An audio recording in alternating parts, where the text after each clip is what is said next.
Good afternoon. We'd like to call today's City of Little Rock Board of Directors agenda meeting to order for our next upcoming board meeting where we'll review for the August the 17th City of Little Rock Board of Directors meeting. First, are there any questions as it relates to the consent agenda, for items 1 through 4? Any questions for items 1 through 4?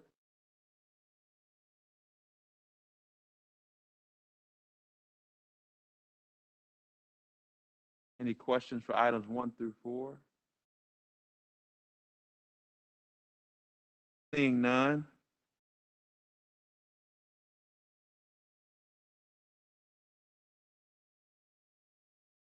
Are there any questions for items 5 through 16? I do know Director Adcock would like item 11 to be held separate. And then Director Warwick would like items 13 and 14 to have questions on that. Outside of 11, 13, and 14, are there any questions for items 5 through 16? Are there any questions for items 5 through 16 except for the notated items by Directors Adcock and Warwick? I'd just like to mention, Mayor, I support that request. Yes, sir. Are there any questions? And we'll get back to those items. Any questions on item 17 through 18? Any questions on items 17 through 18? Any questions on items 17 through 18? Seeing none. I would like a presentation on both of those, Mayor, if possible. On 17 and 18? Yes, sir. Before we get to that presentation, we'll go to the questions of Directors Adcock and Warwick. Director Adcock? Yes. Could we have a presentation on item 11, please? And I have some questions for Mr. Collins on it. I believe Director Collins is here.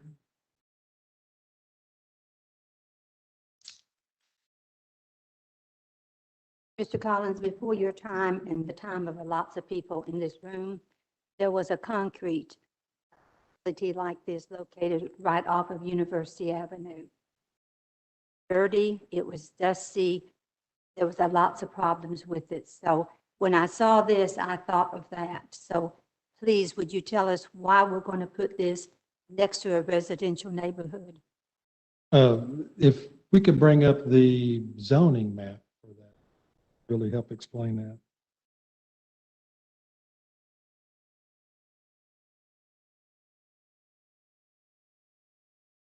Director Adcock, you are correct. This is a concrete batch plant, but if you look at what we highlighted, that was the entire tract that was highlighted, which is the 20.71 acres. They are not proposing to do a batch plant for that entire acreage. The rezoning specifically is only for 6.82 acres of that property, which is the eastern portion of that property, so to the right of the property. So with that, Alec, could we bring up the site sketch for that?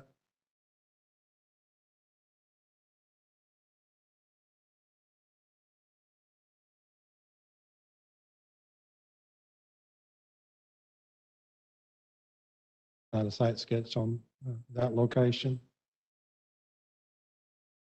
Loaded. Well, the eastern portion of that is where that batch plant is, and we had that same concerns about something going in there and being directly adjacent to that residential.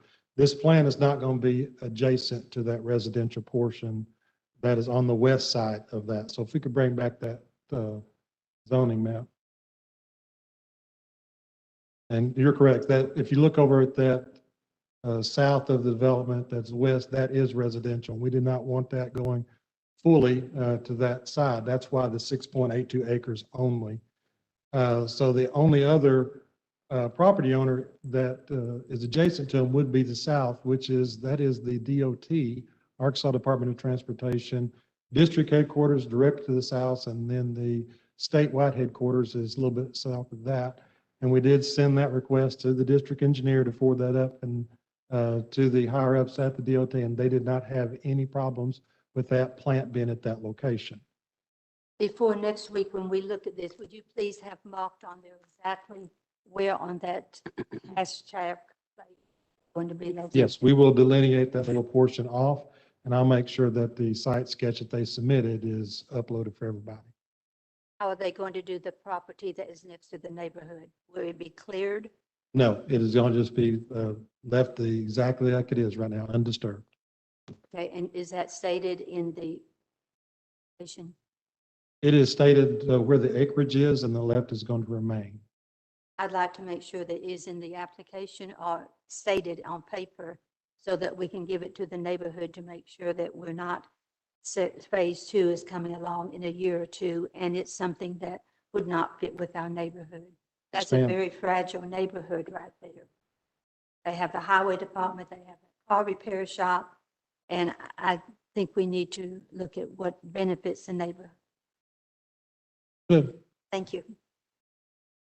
Director Wyrick? Thank you, Mayor. On that same item, what is located, that 7A, R7A zoning that's to the east of, talking about this is going in? Is that a trailer park? It was at one time, and I think there's a trailer there. I do not believe it is a full-fledged park with multiple trailers at that location. And I've been on this property. It's been so how far away is that trailer park from where we're talking about the,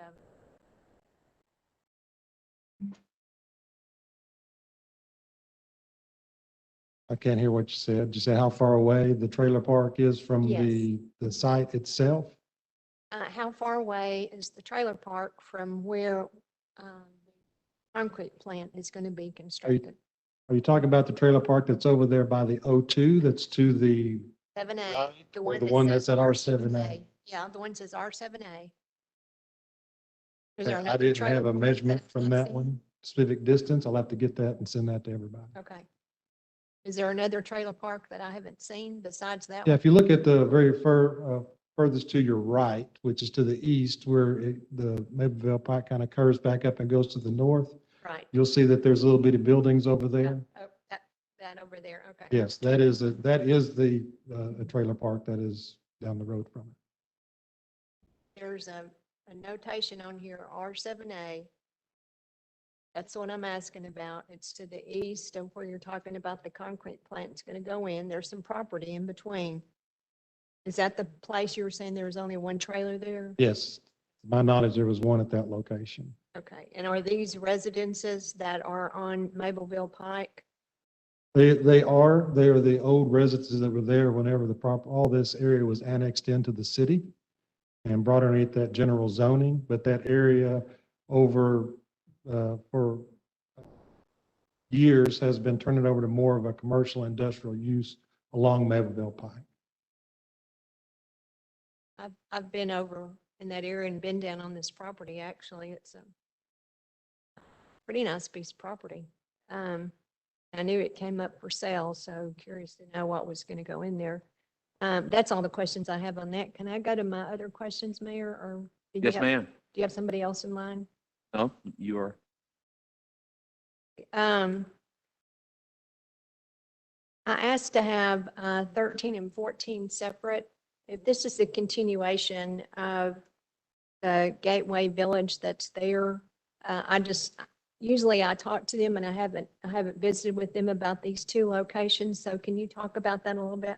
Yes, I can. And it is a continuation of that. Where that road originally come off, if you remember, a couple years back, they done that commercial portion that is south of the residential. And that road was meant to loop back around and go back to the north. If we could bring up a site sketch or one of the land use plans for that, you kind of see if we could do that is the one that's furthest to the north, if we could zoom into that one.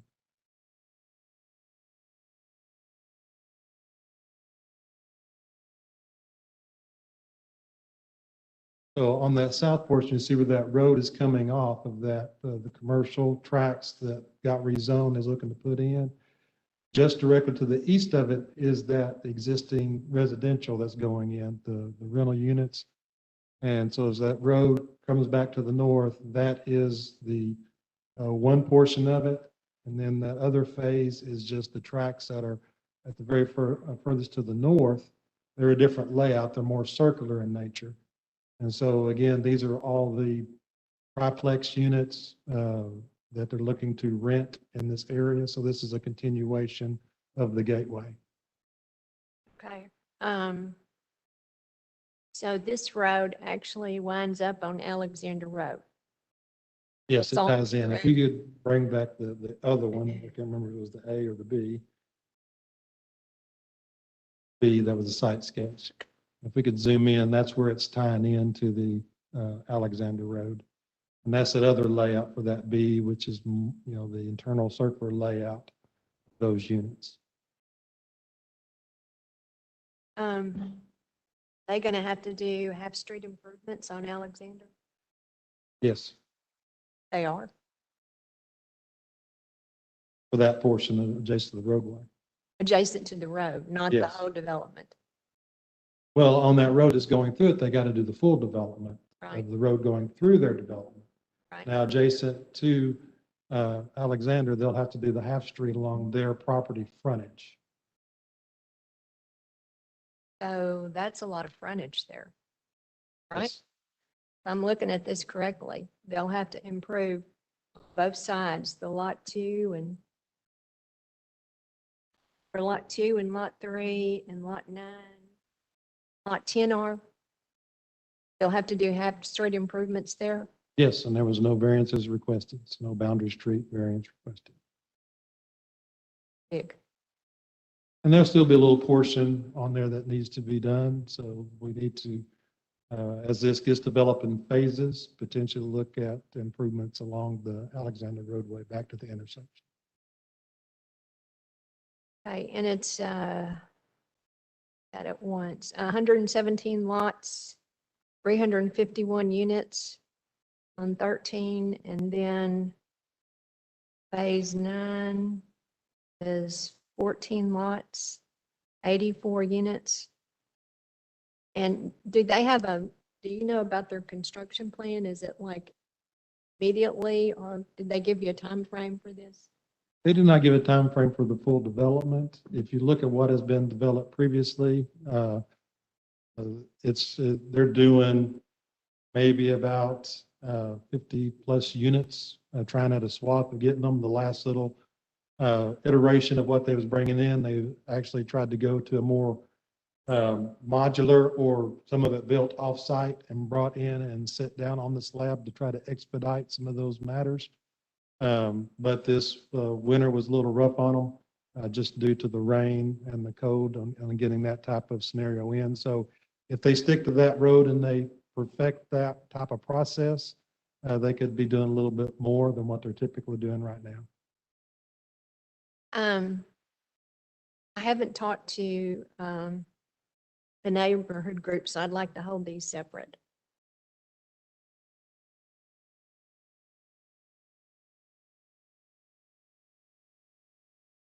Director Wright? Mayor Scott, I apologize for my tardiness. I need some clarification on ordinance number 5.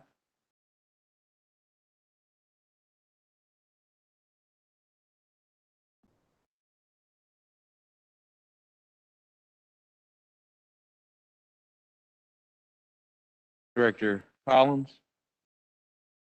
Director Wright, that portion, the item 5 is the land use portion that is also tied to item 6. So if I can talk about both of them. Essentially, that's on Shackleford Pass. If we could bring up the zoning map of that area.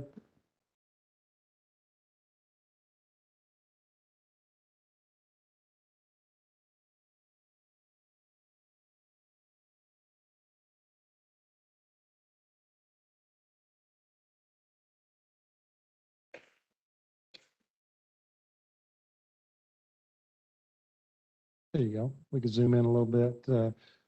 As you know, Shackelford Pass comes down and it's a little offshoot of Shackelford and it accesses 36th Street.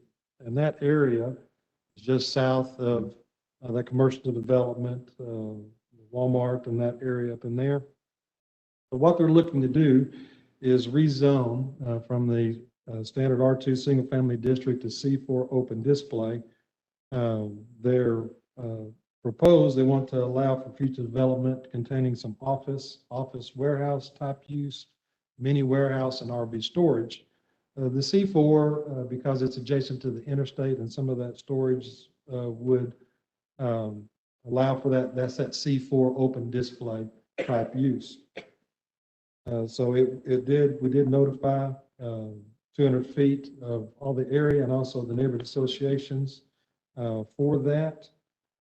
We didn't have anybody at the planning commission that spoke either in support other than the applicant or opposition at the planning commission. The planning commission voted 8-4, 0 against, 2 of them were absent out there. And we had 1 open position. Staff is supportive of that location. It's been said undeveloped. If you kind of look at what's been coming in on that west side of Shackelford, you do have some mixed commercial that's coming in. Between there and 430, there hasn't really been anything happening for decades through there. And some of those homes that are there are zoned to go different, office. And then further south of 36, it's also transitioning over to more commercial, industrial type uses as you go south on Shackelford. So we felt that was a viable use in changing zoning for that location. So there's not a specific project in mind, just No, for just in future? general uses. When the applicant came in, they said for the uses I explained, which was for the office warehouse type use, mini warehouse or RV storage. Okay. All right, thank you. Thank you, Mr. Mayor. Thank you. Director Hendricks, I believe you have a question about item number 16. Yes, I would like, Paul, Yes, ma'am. I would like for you to share with me number 16.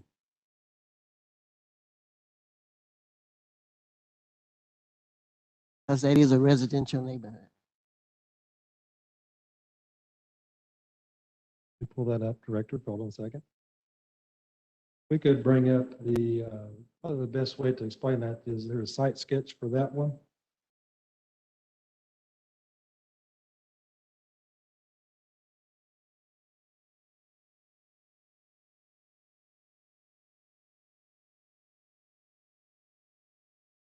We could zoom in a little bit so that everybody can see kind of what they're proposing to do.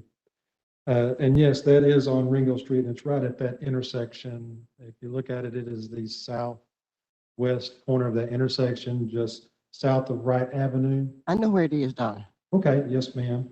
And what they're looking, it's kind of like a mixed use. They're wanting to do an office type at the bottom floor and then residential on the top floor. So it's a mixed use type development. If you look at the site plan, the office would be pulling off of Ringo Street type of access, and then the residential would come into the rear type access.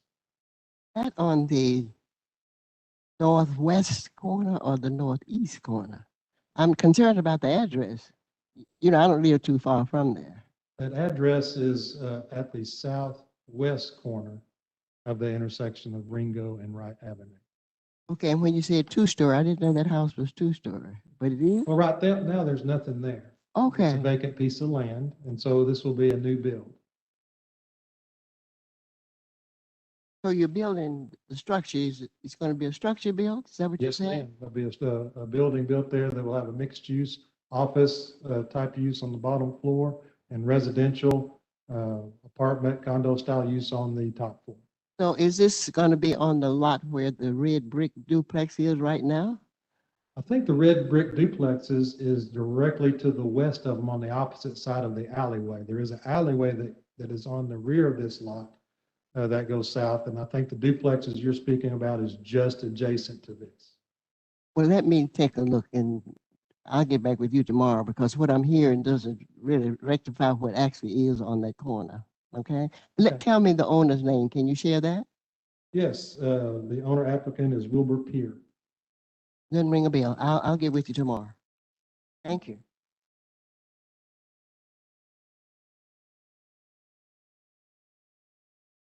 Seeing no other question for items through 16. Any question on item number 17 or 18? Director Mayor, Richardson. a presentation on both of those, 17 and 18. Director Richardson requested a presentation. Director Collins? On both 17 and 18. Yeah, both of them are tied together. One is the land use change for this tract of land. The other one is the rezoning.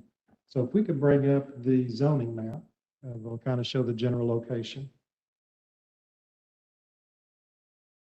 While they're bringing that up, I can start. The applicant is looking to rezone the property. It's 0.664 acres.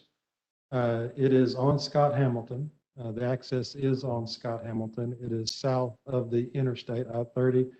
But it's, when it got annexed into the city in that area, that's part of that, also that R2 standard zoning. What went before the planning commission was for a C4 open display for auto sales, used car auto sales and repair for this location.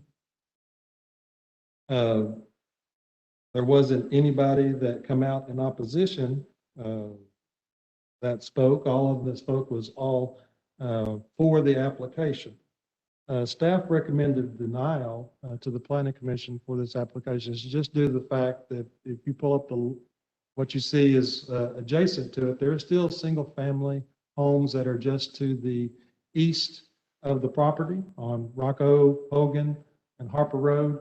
There is a mobile home facility just across Scott Hamilton. And there is an older used car facility just south of it on the west side of Scott Hamilton. That's been there for decades. If we can scroll down a little bit, kind of show what's to the north or to the south of it. A little bit past Harper, you're starting getting into where Scott Hamilton hits baseline. So you're getting a mixed use office and commercial at that location. Some of that changed a little bit just due to the widening in Scott Hamilton. I believe that the donut shop on the corner is not operational because of that widening. But you're also looking at the washateria that's down there at that location and some other commercial uses. Gas station is catty cornered on the opposite side of the intersection. If we scroll back up to the north or to the top, not very far north, you're looking at Avery Road Electric. That's where that transition over to industrial uses. It started transitioning along Scott Hamilton. There is a apartment complex that is just off of that city property. Our public works operation is just north of there on that location. So from that Electric Avenue delineation mark north, that at some point in time was the industrial corridor or is an industrial corridor with the city all the way to 65th Street is, so that has primarily been industrial. The reason that we had recommended now to the Planning Commission was just for that zoning and what the land use is for that area. We didn't feel necessarily that C4 open display was something that we wanted to look at down that Scott Hamilton corridor. Although we do agree, and that was also part of the approval of the Planning Commission, they felt that development needed to happen along Scott Hamilton and approve this C4 zoning for recommendation to the board. While I do believe that a redevelopment plan is needed for the corridor, I do not know necessarily, and staff didn't recommend if the C4 is the route that wanted to go along this corridor. I think if you look at the land use plan, if we could bring that up, there was thought process in the previous land use plan for the area to try to make it a little more dense. Do I think that a single family residential development directly accessing Scott Hamilton at this point in time is viable? I don't believe that that's a viable development for the area. Now, single family development or multi-family development accessing not directly off of Scott Hamilton, kind of like an internal drive into a denser development, would be a viable development down that corridor. But a study really needs to be happen along that corridor, because as you see, this is part of a residential, a medium density, which apartments would, come into that, right on Scott Hamilton. But we also need to account for some of the existing homes that is just east on Hogan, Rocco, and Harper Road that's been there. And it shows signs that it's still viable for them to be there. So is the area we're talking about, could that be coined or termed a gateway, entryway? I think that I want to hear you explicitly say why staff denied it, because it wasn't even close at the planning commission level. I Well, think I think it was 7-2, one absent with both of those. I think the second one was 8-1, one absent. So there's a huge gap between planning commission saw and what we as a staff see in terms of moving forward. So it's part of that. I'm glad you answered a few of my questions about that, explicitly about staff's rationale for denial, but it's part of it connected to that being classified or termed a gateway or entry point. Well, yes, if you look at the roadway, it is a gateway between the highway and baseline to the south. And there will be development that happens along that. Development was restricted at some point in time just due to the size and width of Scott Hamilton, which we widened, the city widened. That was a project down through there. Since that project's been widened, we've seen a couple things that come in on that location, on that corridor. So do I believe that this is a corridor that needs redevelopment? Yes. Do I believe and staff believe that it needs to be a C4 open display for auto places along the corridor? I think there might be, and that's why our recommendation was there might be other avenues of development that's just as viable on that corridor than just a C4 display, open display. And the presentation that they made, the applicant that come in, I believe that also played a role in what the planning commission saw in that presentation of somebody wanting to come in and redevelop land and investing back in that. And that's what they saw. They saw a reinvestment back in the area. And at this point in time, a development, just a redevelopment of the site in there was a good thing. So do we have a group?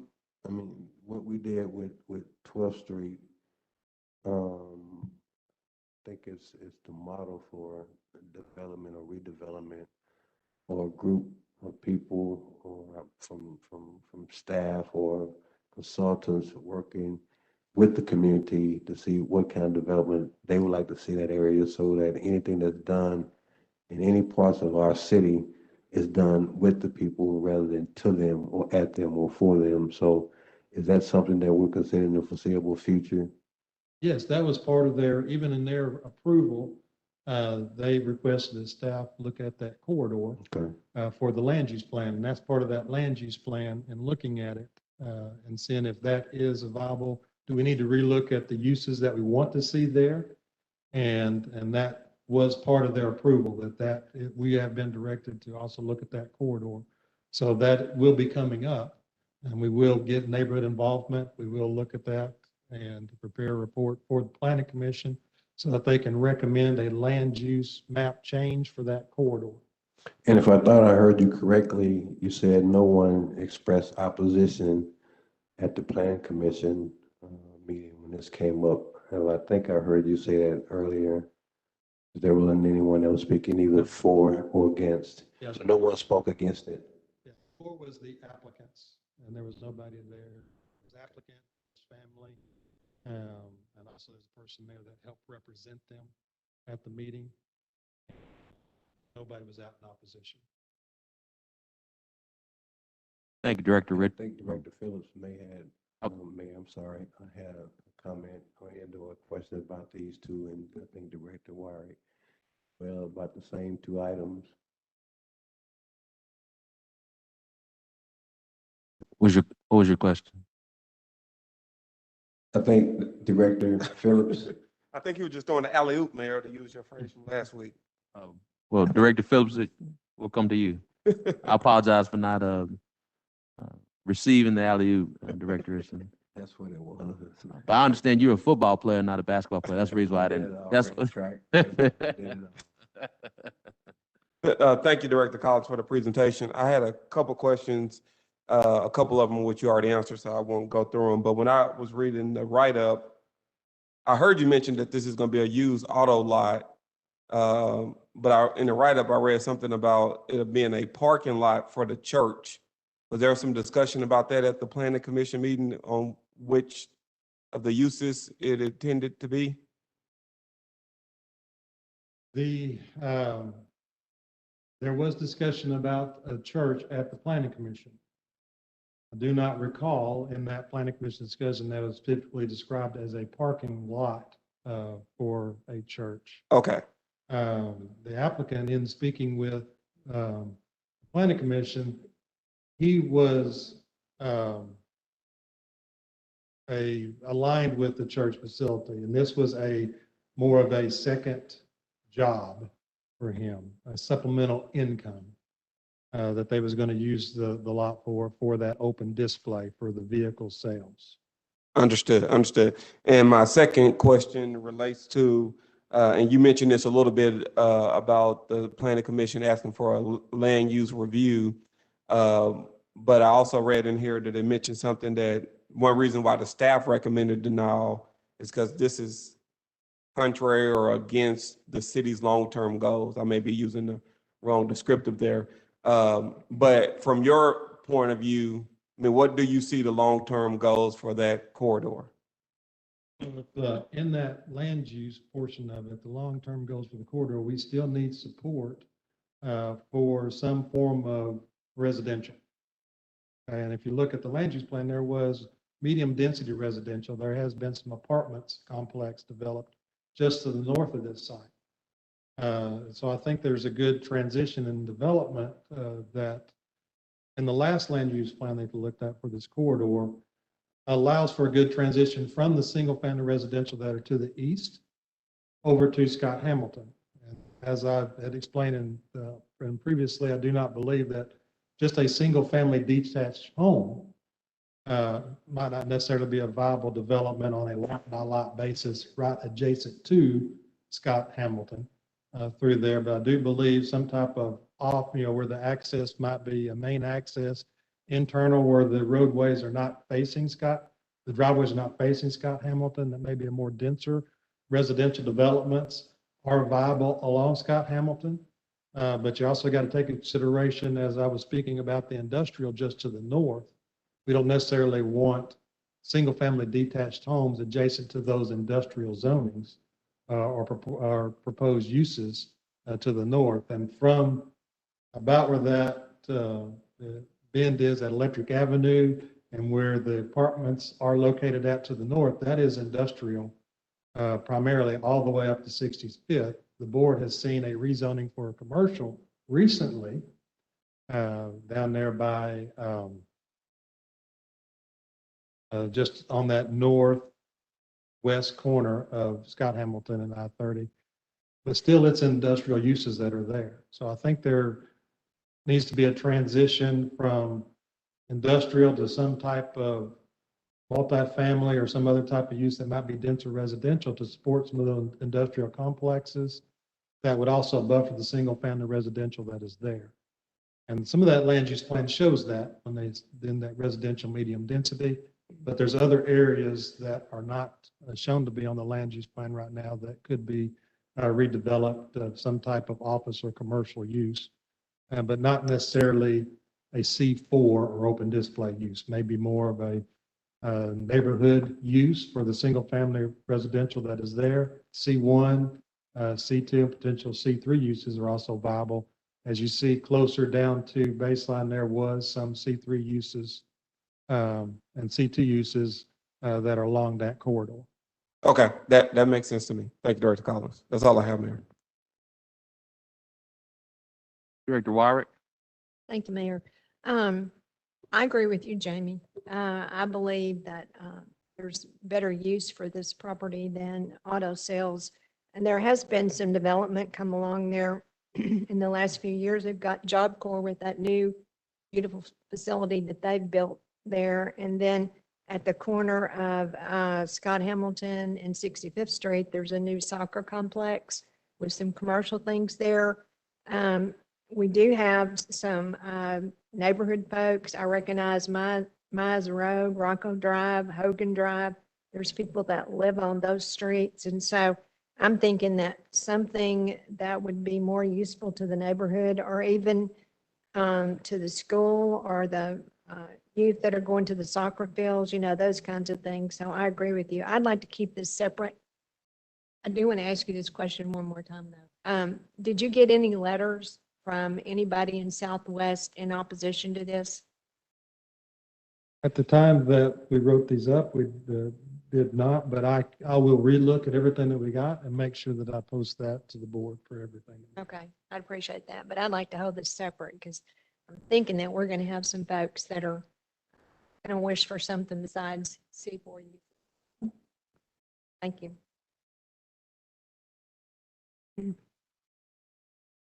Director Adcock, did you have a question?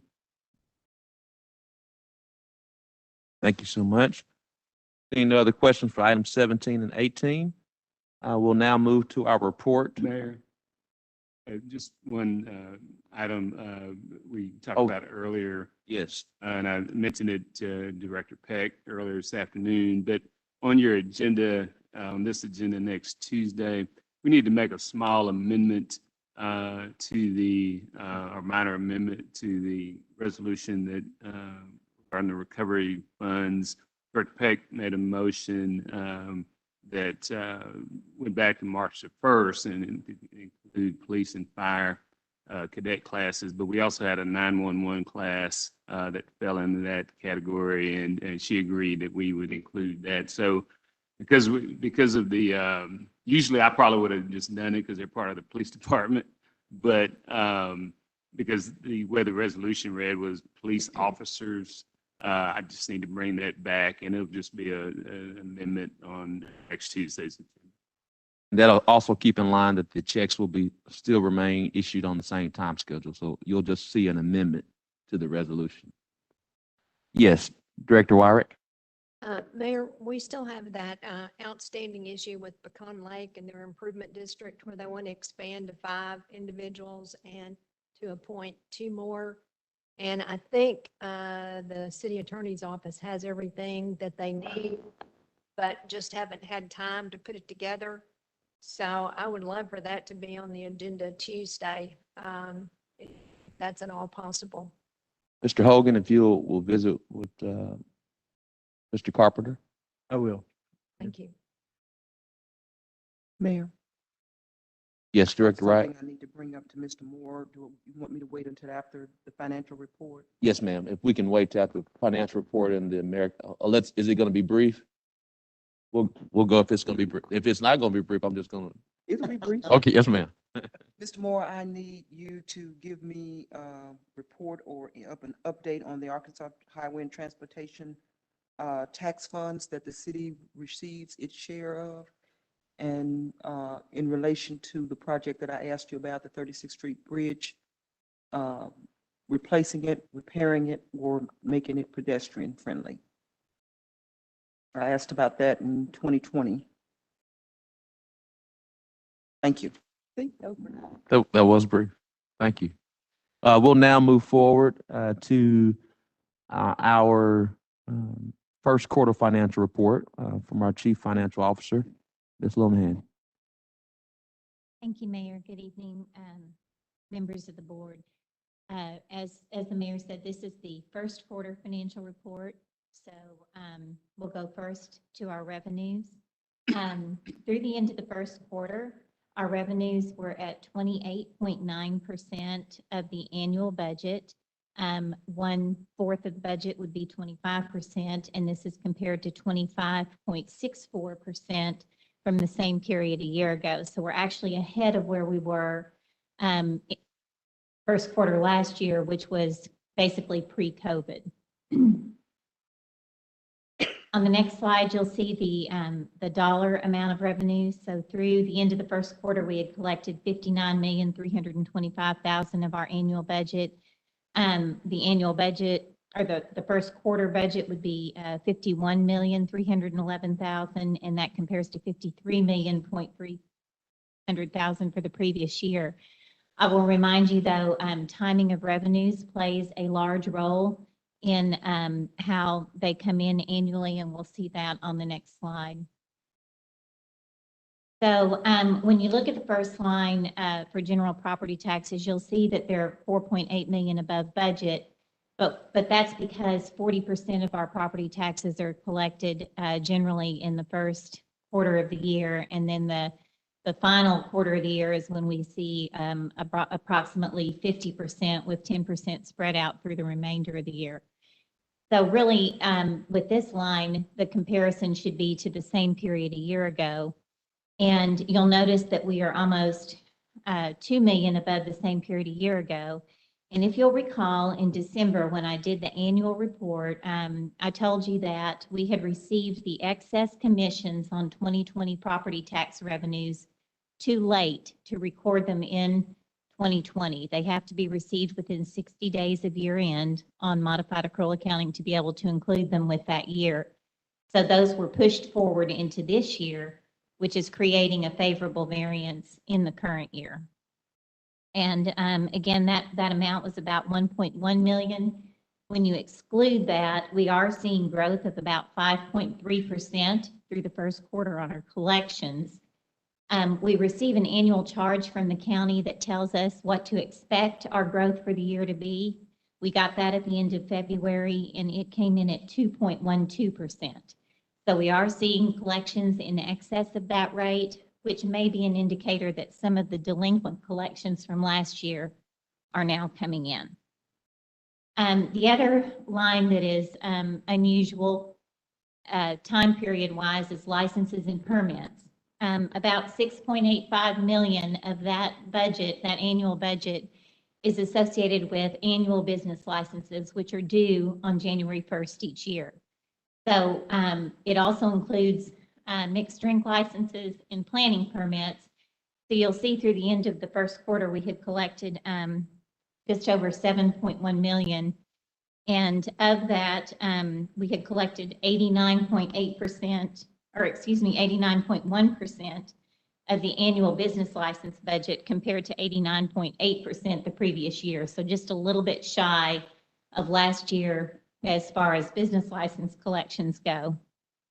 And we had also collected 18.4% of the mixed drink permit license, which is actually good news. Of course, you would like to see 25% of the annual budget, but the bars and restaurants were just reopening, just beginning to reopen. And so we are beginning to see those revenues increase with the increased activity at the bars and restaurants. We do expect that line to be in line with budget at year end.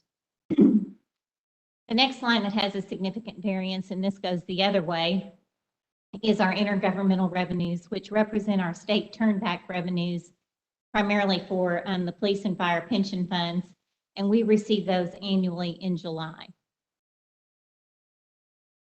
So the next slide just presents that same revenue in comparison to the same period a year ago. And you'll see again that the general property taxes are above prior year, and 1.1 million of that is associated with the timing of the excess collections that really related to the previous year.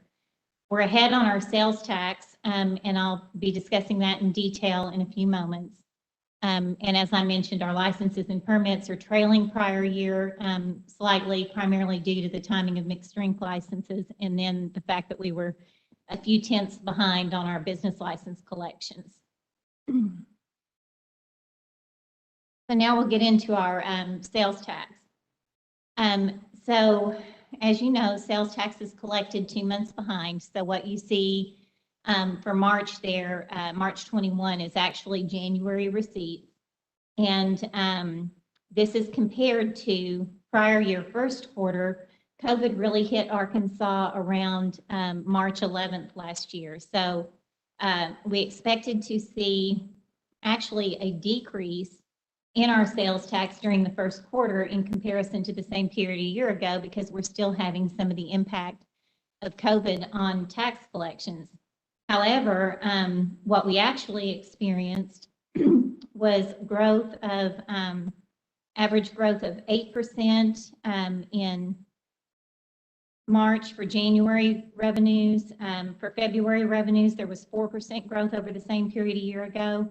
And in May for March revenues, it was 27.48% above the same period a year ago. And in a minute, I'll show you a slide that indicates what's happening there. Year to date, our revenue for the first quarter was about 12.67% above the same period a year ago.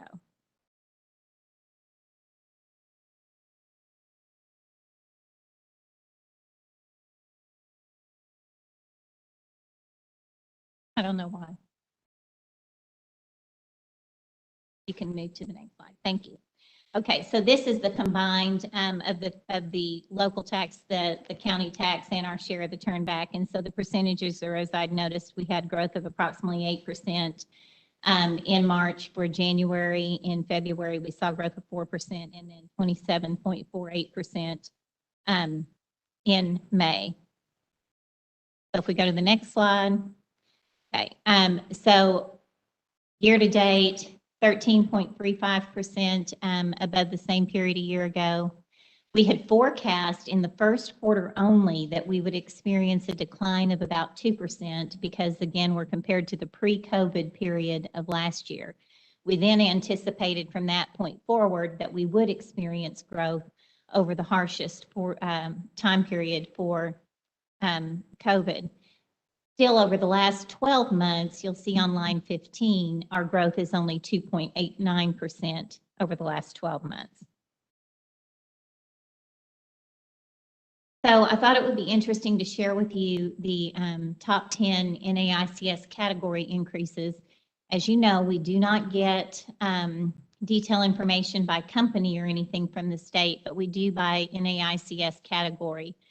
So you'll notice on that first line, the iron and steel mills and ferroalloy manufacturing is up 2,622% over the same period a year ago. So there has been a lot of steel and iron, and I believe, although I don't know for sure, but I believe that it is associated with the I-30 construction and all of the activity that we're seeing there. There's also been some major economic development projects, such as Costco, some of the areas around town that I think have really increased. If you look, we've got 872,000 of the local tax here, just the city share, compared to 32,000 the same period a year ago. One other thing to be cautious about is that we have not seen any large rebates in this category. And since they have a full 12 months to claim a rebate, we may still see quite a bit of this revenue recaptured. The next largest growth category from a dollar perspective has been the electronic shopping and mail order houses. And that's really been a shift from some of the more local shopping where we would have seen declines. Other areas like natural gas distribution really reflects the snowstorms, the really cold winter that we experienced, and so we had growth in the first quarter associated with that. So I think when you look at the NAICS categories and where some of that growth is coming from, it makes a little bit more sense. And before you move on, I just want to make sure it's very clear. And looking at that, Director Linehan is correct. We know there's been a lot of major construction this past year. And so when you see that number, we fully expect those rebates to come in. And so that's the reason why we choose to have a flat growth kind of budgeting standpoint. Because the last thing we want to do is get excited about that number. And then all of these companies take a rebate and that number is significantly reduced. And so so please do not get excited about it because we know those companies and quite frankly, we have a major company that we all know that does a lot of steel, and it's more than just Costco and I-30 construction, but also Amazon. Not only the two or three that are in Little Rock, but also the one in Galloway. And so, just want to make sure we put that in the context. Well, and also, I think you'll recall, like a year ago, we had a huge jump in electric goods wholesalers one month. And so when we were building the next year's budget, we did not forecast that that amount would appear again. So we may actually see a reduced budget, you know, from where we end the current year because of some of these things that we do not expect to recur annually. So on the county 1 cent tax, you'll see some of the similar categories. The iron, steel, which also shows that there's activity in the county, electronic shopping and mail order houses, and then building material and suppliers were their highest categories for growth as well. And again, with the iron and steel representing 2,468% growth. So on the next slide, we're going to look at our penny tax that was implemented in 2012. This is the final year of collection of that tax. Year to date through the end of the first quarter, we have collected about 14.23 million, of which 5.3 million are going to capital projects and 8.9 million to operations. Life to date, it's generated approximately 462 million, of which 289 million went to operations and 173.5 million to capital projects. The total budget for our capital projects is that was included in the sales tax outlined was about 195 million. We have seen, as you can see to the far right, the growth of 8%, 2.61 in our local and 26.52, which is growth first quarter, 12.67 in our local tax. So this is helping us make up a little bit of that deficit that we had coming into the beginning of the year. We still expect to be able to, you know, all the projects that have been completed, you know, were fully funded. And then those that were are still in progress will receive, we think, between 95, 96% of their funding. And as Mr. Moore has pointed out previously, the public works projects in particular had contingencies and cushions in there, and we do expect to be able to complete all projects that were outlined and approved by the board. Next, we'll talk about our franchise fees. If you look at our electric franchise fees year to date, we've seen usage increase of 1.56% and revenue growth of 0.46%. The adopted budget, based on the estimates provided by Energy, actually anticipates a 4.7% increase. So we are trailing budget year to date. However, with energy revenues, those are highest during the summertime. So we will see that pick up later in the year. On the flip side, our gas revenues are ahead of budget. And again, that has to do with the very cold weather that we experienced in the first quarter and the unprecedented snowstorms in the early part of the year, which drove up February usage by more than 20%, March usage by 19%. So overall, the year-to-date growth in revenues from a usage standpoint is 19%. The actual revenue is 9.08. And then gas usage, of course, slows down in the summer and early fall. Now we'll talk about our expenditures. So from an expenditure perspective, we had expended 22.68% of our annual budget compared to 22.75% the same period a year ago, pre-COVID. So we're really pretty close on track there. 1/4 of the annual budget, of course, will be 25%, but we have some annual contributions to things like defined benefit pension plans and things that happen later in the year. So from a dollar perspective, we had expended $45.8 million compared to $45.8 million same period a year ago. Very slight difference there. When you look at it by category, very few material changes, that met a 5% threshold. Information technology expenditures are temporarily below budget by about $332,000, and that was mainly due to the timing of software maintenance renewals. In addition, they had 5 vacant positions that were contributing some vacancy savings to that number. On the next page, we've got a very good favorable variance in Parks and Recreation, and about $345,000 of that $453,000 favorable variance is really just due to the timing of personnel cost. Parks, part-time and overtime expenses gear up in the spring and summer months, and so those were temporarily below budget. And then there were other favorable variances that relate to some of those programs that happen later in the year as well.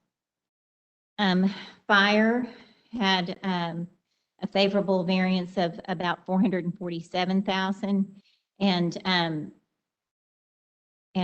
but it was actually $920,000 more than the same period a year ago. Their favorable variance is almost entirely attributed to the timing of the lot fee contributions for the closed police plan that happened later in the year. Otherwise, their favorable expenses were offset by some encumbrances for future expenses. So with the exception of the timing of that lot fee, they were pretty much in line with budget. With police, they were almost $2 million below budget and $437,000 below the previous year. About $953,000 of that is due to the timing of their annual contribution to lot fee. The remaining $1.1 million was primarily attributed to the timing of expenditures and vacancy savings. On the debt service lines, the principal and interest and agent fees, you'll notice that we've had no expenditures through the end of the first quarter. Those payments are associated with our short-term financing notes, which happen on the anniversary of issuance. We have 4 short-term notes that are outstanding. All of them have anniversaries between June and December. So we'll see those meet budget in the last half of the year. So overall, we were $4.7 million below budget through the end of the first quarter. And again, primarily due to the timing of annual expenditures. On our authorized but unfilled positions, and again, this is as of the end of the first quarter, the adopted budget had a $6 million allocation for the year. We had generated $2.5 million in vacancy savings. There were 169 vacant positions unfilled in the general fund at the end of the first quarter. We had 79 other vacant positions in the street and the enterprise funds for a total of 248. With our vacation sick payout accrual for employees that are separating from service from the city, we allocated an annual budget of $1,250,000, and we had expended $377,250 through the end of the first quarter.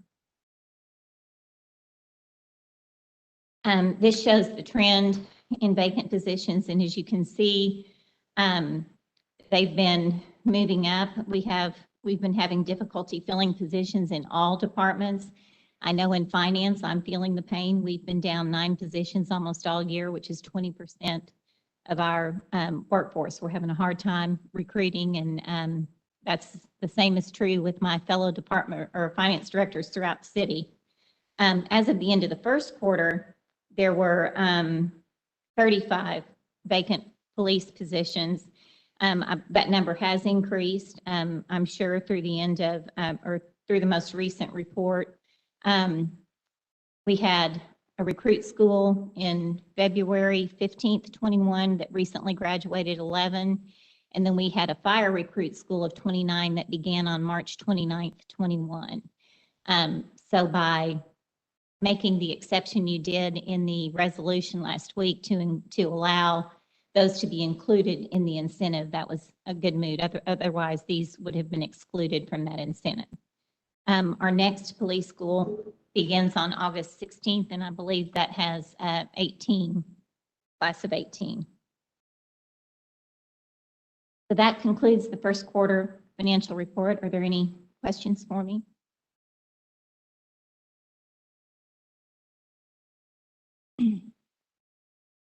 Any questions? Questions? Director Computers?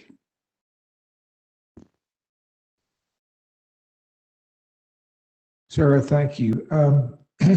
going back to your vacancy savings, the last thing you just did, can you, this may be a poor analogy, but when you're in a teaching hospital and medical school, you have a number of professors and assistant professors, and then it goes down from there, the number you have. And it's a pretty set hierarchy of how many people you need. And you go back and look at the vacancy savings and tell me in the police and fire department where these people, where the vacancies are. I mean, there ought to be a pyramid going up, I would think, that you have a certain number of people that are recruits that come in, and you have to have enough people be on the street to help them understand. And every time we get these, there's all these numbers, and I don't know how the hierarchy is supposed to work in the department, if that makes sense. Well, and I'll tell you that up until COVID, we had gotten to the point where we were never more than one recruit behind. You know, I mean, the next recruit school was filling the vacancies. During COVID, we have had more resignations. No, but I know that. But what I'm talking about is the people that we still have in place. Do they fit the model for fire departments and police departments, where the younger, inexperienced people are not overwhelming the system? Director. And that's, I mean, that would be something that you and the chiefs can get together on. But, you know, every time you say, well, you know, there's 35 and officers and sergeants, but I don't ever know what the number you're supposed to have in each part of the hierarchy is. It did, So Director, I'm I'm trying to give you Director Computers to answer. We have this board approved a detailed staffing study that's been going on. I believe it'll be completed within the next 30 to 45 days. That would show, that's detailed staffing study shows exactly what we need as a city our size. It shows those demographics that you're asking about. But as of right now, the information, I think some of the information you're asking about is on 19, but in regards to age demographics and things of that nature, we can get that information to you. And that's all fine, but I mean, there has to be some model that says in the perfect police department, it's a Christmas tree and you have so many people here, so many people here, so many people here. And all I want to know is where, in a general sense, we have people in the fire and police department. Because these are all great numbers, but I don't know what they mean. I mean, I don't know if we're top heavy in recruits, or we're top heavy in middle management, or what. So that's. We'll get that information to you, but it's my understanding we actually had a community walk yesterday, and I'm going to may not say it entirely correct, but Mr. Moore may be able to give a little feedback. But things are based on per officer per 1,000 residents. I believe we're somewhere around 2.5 to or close to 3 per 1,000 residents, and we're in the top end of that. We're not the high end. I think there's some areas where there's maybe 4. And again, I'll get you the direct information tonight because it was just shared last night at a community walk. We're actually pretty good as it relates to per 1,000, but I'll get you that direct language because it was shared. Chief Humphrey shared that with the Wright Avenue Neighborhood Association last night. So I'll get that direct language there. Secondly, as it relates to the demographics, we can get that information and share with the board from that standpoint. If we could get that in writing, I'd appreciate it. We'll get that. Thank you. And Mayor, I had a quick question for Director Linehan. Just wanted to be clear that these police officer positions that we're talking about, they're funded. So we have the money in the budget for them. We Correct. just hadn't been able to find the people to go to the recruit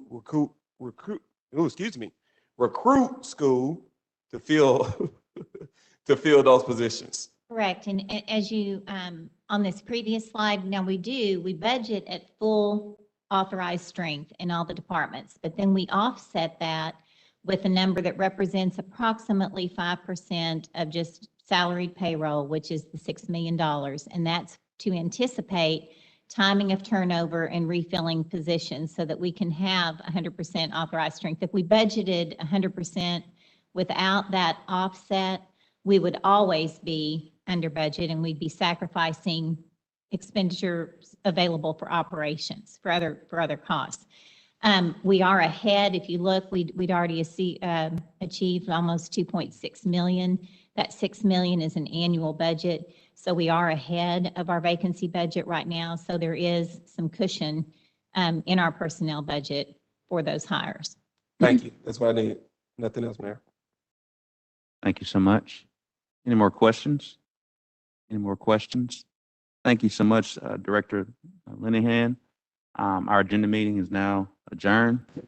We'll now open our policy meeting. Mayor, I think I spoke with you before we started the meeting. There's an item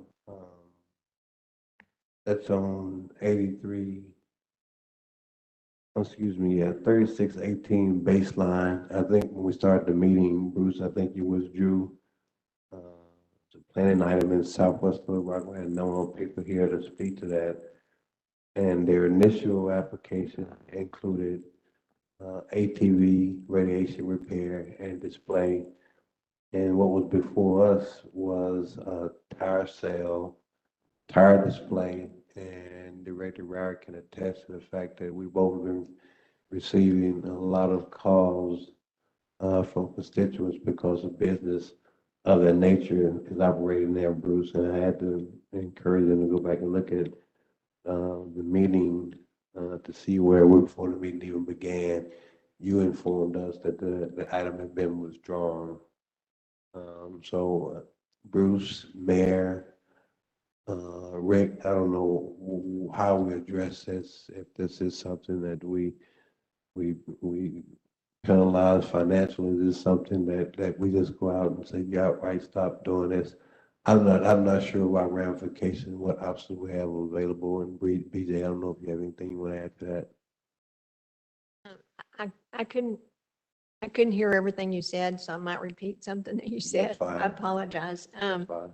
It was an application that came to us in May, and it was for ATV sales, repair, and tire sales and tire repair.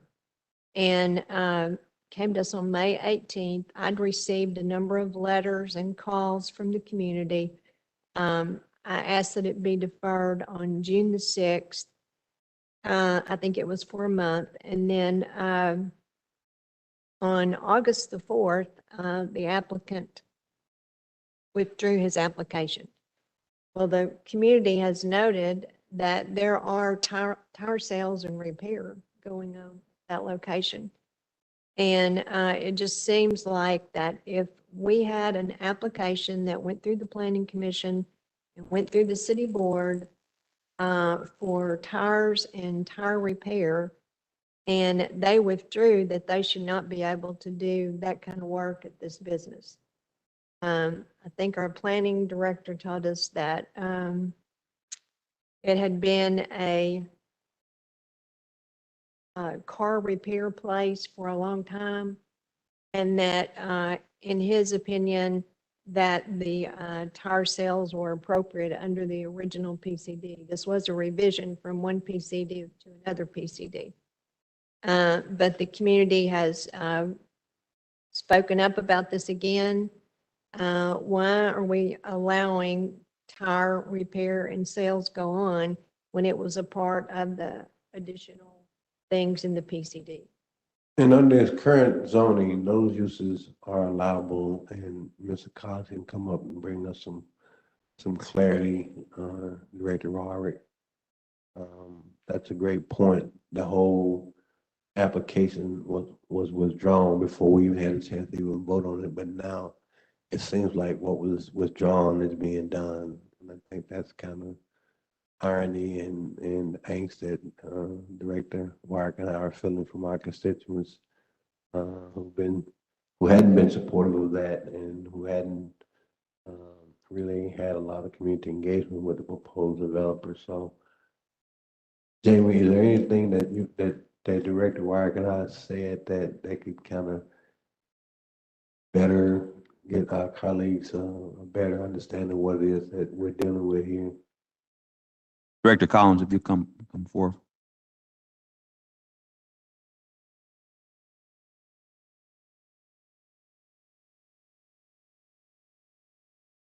Director Richardson, Director Wyrick, had happened is the applicant did withdraw the application for their revised plan development. And then they submitted a letter.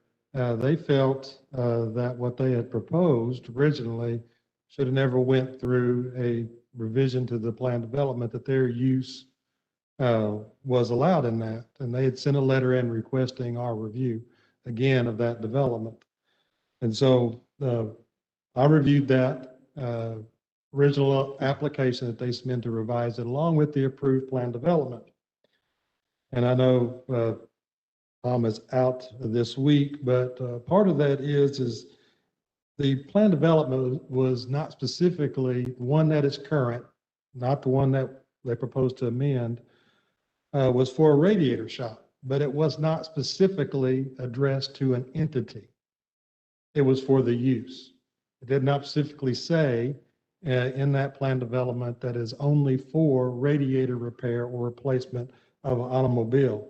Specifically, it was approved for retail sales and warehousing and automobile service. That was the specific descriptions that was put in the plan development. Southwest Radiator was the entity that applied for that plan development and went in, but the plan development was not tied to a specific entity. And as explained before, that one cannot be tied to a specific entity. So if you remove the specific entity and just the uses that was proposed, what they proposed was for ATV sales, tire sales, and rim sales, and storage and warehousing of said retail sales item and merchandise, and the service installation of that merchandise. We reviewed that for those specific uses, and all of that fell within that description of retail sales. That would be the ATV sales and tire sales and rim sales, the warehousing, so they're allowed to store the stuff there.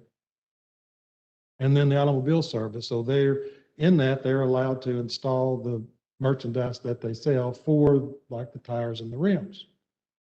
And so some of the email chain that I'd seen on there was, I think, saw that one of the neighborhood people submitted in a deal where the hood was up.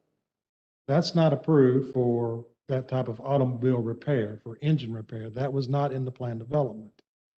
I did notice that. I did call the applicant and their representative that withdrew that application and told them what they were approved for in that plan development. They cannot be outside of those approved uses. Can they do open display? Yes. Because they're showing tires or storing tires outside. Yes, in commercial zoning, open display is allowed, but they have to bring it back every night.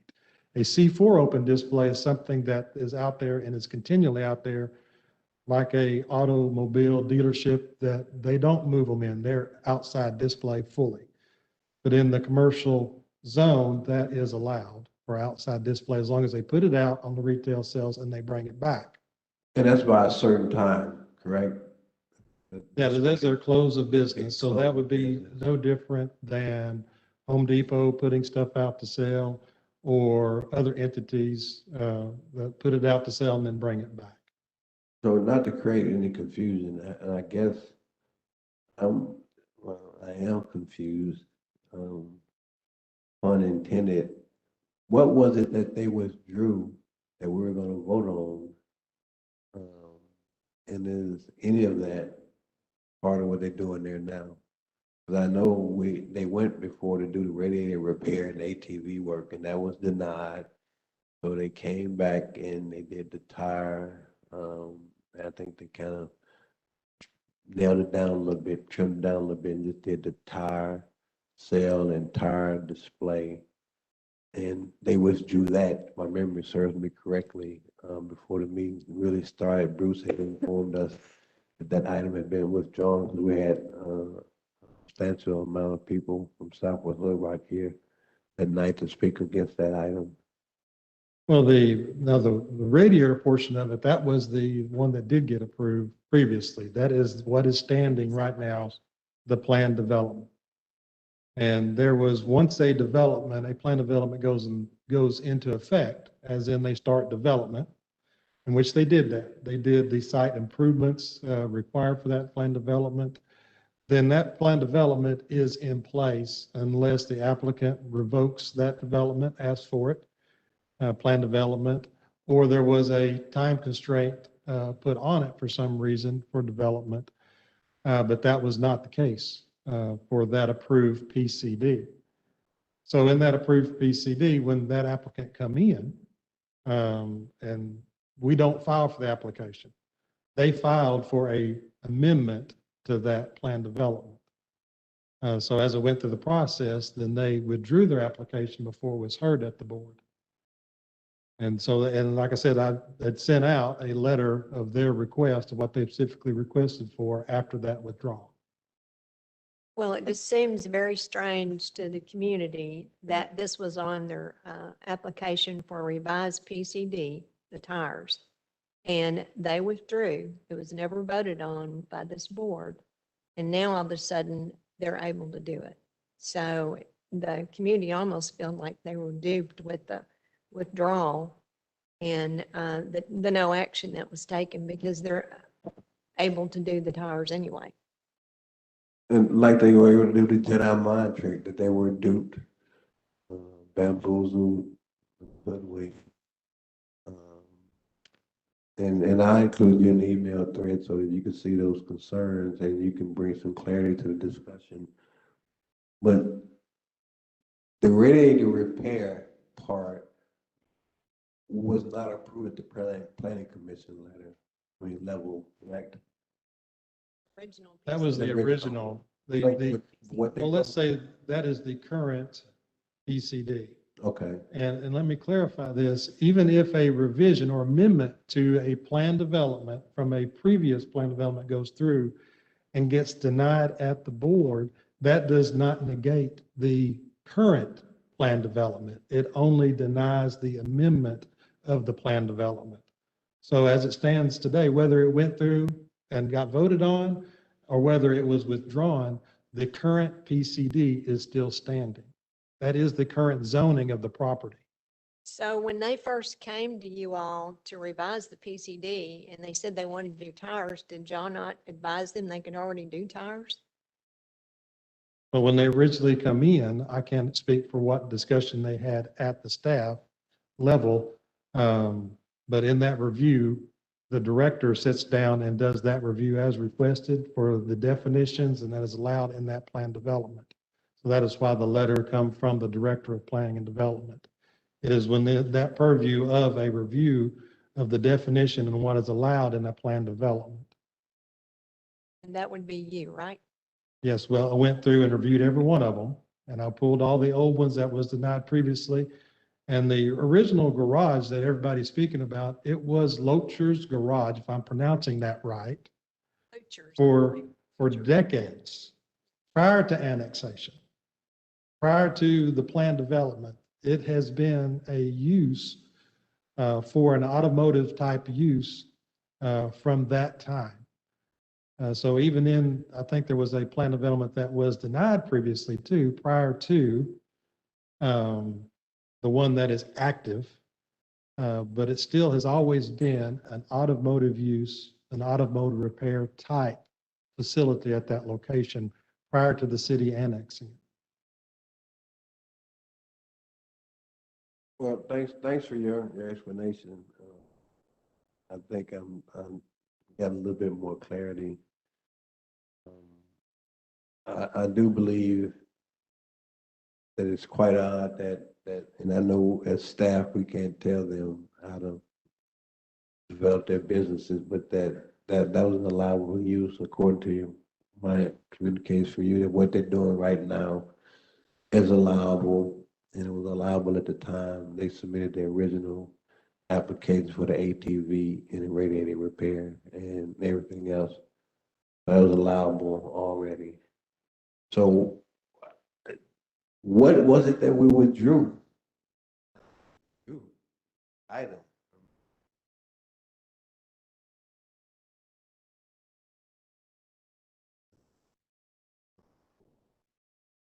Are there any items that we withdrew that they're doing right now out there? And do we not have any enforcement authority or any legal authority? Director Richardson, what we'll do is I'll visit with Director Collins and see if there's any remedy. Say again, Mayor? I'll visit with Director Collins and see if there's any remedy. Don't know for certain if it is or is not, but we'll visit with them. Thank you so much, Director Collins. We're getting ready to move Thank you. forward with the policy agenda. That question for Director Richardson was supposed to be at the end of the agenda meeting, but we do need to move forward. Director Wright, did you have a question? For Mr. Moore, but I guess you could take it up with him. Sure. We've had a rash of thefts of catalytic converters in my ward. I know they've hit the community center van and truck, and I think they hit the neighborhood resource center vehicles. And I don't know why. I don't know the value of these things, but apparently it's a hot commodity. And I remember years ago when we were having the problem with thieves targeting people's outside air conditioners, that they were selling the copper. We were able to contact the salvage yards, and I think they put something in place to kind of stop these people from coming in there selling selling the copper at that time. I don't know if there's anything we can do, but We'll work with okay, them. I'd appreciate it if we Yeah. would see what we could do by contacting the salvage yards, because as I understand it, these things are expensive. Yes, ma'am. And they contain mercury, I found out. Yes, ma'am. We'll do that. Thank you. We'll do. Mr. Moore, if you'll contact the salvage yards in response to the Cadillac converters. They're already covered. The board passed an ordinance. I can't remember what color. I think it's purple, maybe. If someone, it had to be legitimate, but we'll go back and look at the ordinance. But I think that was an issue back a few years ago, and the board actually passed an ordinance requiring the salvage yards to comply. And I think even the police department is involved in that too, but we'll go back and review that. Now, this is catalytic converters. Yeah. All right, thank you. Thank you so much. Director Linehan.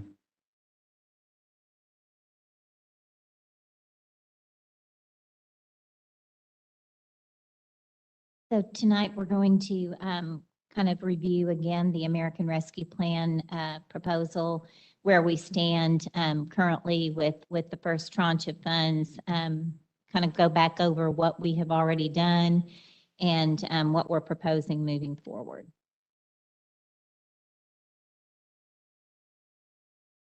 Oh, let me turn it back on.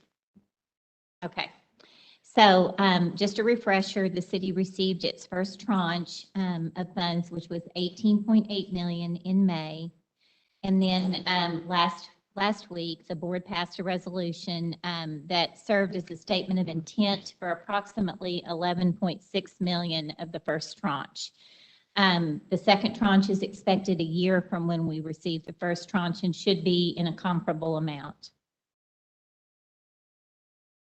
So again, costs can be incurred as early as March 3rd, 2021.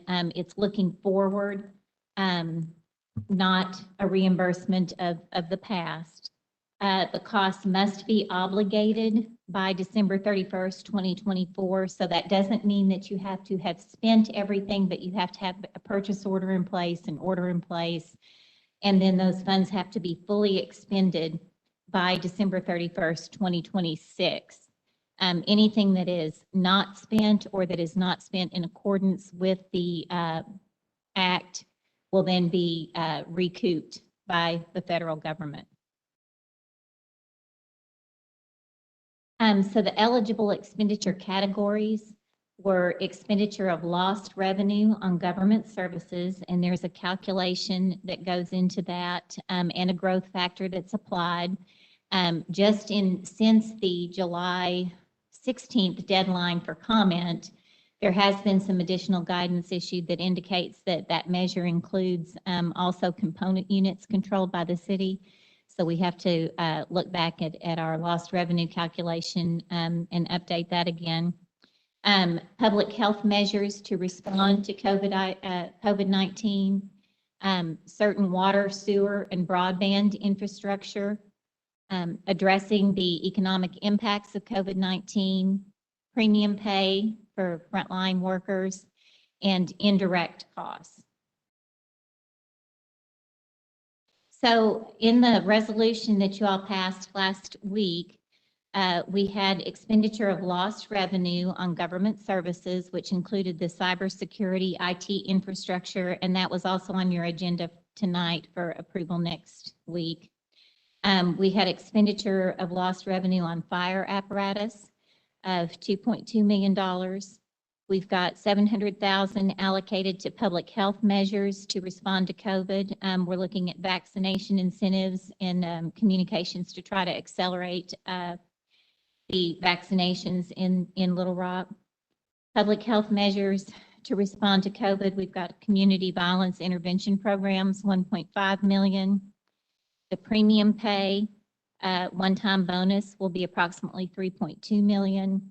And then indirect cost. And the way the indirect cost works, you're allowed up to 10%, but as you, this anticipates 5.5%. So as you make other expenditures, you can apply that 5.5% towards the other expenditures for administration. So things like the audit, the grant compliance coordinator, some of those costs, and that's throughout the entire period of the grant 2021 through the end of 2026. So this is spread over the administration of that period. So what's remaining in the first tranche that we are proposing is approximately $6.3 million. This includes $821,000 for software projects, IT upgrades for purchasing and planning. And I think Jamie talked about some of that last week. Then there's expenditure, and that's a lost revenue category. Lost revenue category, install broadband at the East Little Rock Community Center and hotspots at various parks. That would be $337,000. More public health measures to respond to COVID. We're anticipating $100,000 for equipment to use at meetings to address operational needs in the pandemic. And then water and sewer infrastructure, this is drainage projects, $3 million. Infrastructure to support affordable housing sites, $240,000. That would be water and sewer infrastructure as well, but for support of affordable housing. And then addressing negative economic impacts, $1.5 million for efforts for affordable housing and to decrease homelessness. And then the additional indirect cost of $329,000 on this portion. So as I mentioned, the software upgrades for purchasing and planning, and then the broadband, parks would try to spread broadband across the city at various parks facility. Giving the cost of IT, we're not sure we can address all the parks, but you see the list there below. Otter Creek, Union, Brody Creek, Kiwanis, Remmel, Allsop, Meriwether, Canis, Reservoir, Butler, Connor, Curran, Conway, Throm, and Crump. And then, as I mentioned, equipment for public meetings to address operational needs.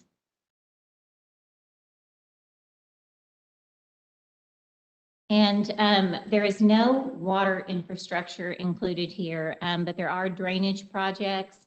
We've got $3 million allocated to the Swaggerty Branch and Yorkward projects that will enable city funds to be available for other projects. And then we have the infrastructure to support some affordable housing sites. So the water and sewer infrastructure there for affordable housing. And then the investments in community center associated with broadband. With broadband, there are several requirements about the speed and coverage, and also that may fall in the broadband category. It may fall in the lost revenue, depending on the technicalities. So I'm going to ask Kevin to come up and talk about the affordable housing and the efforts to decrease homelessness.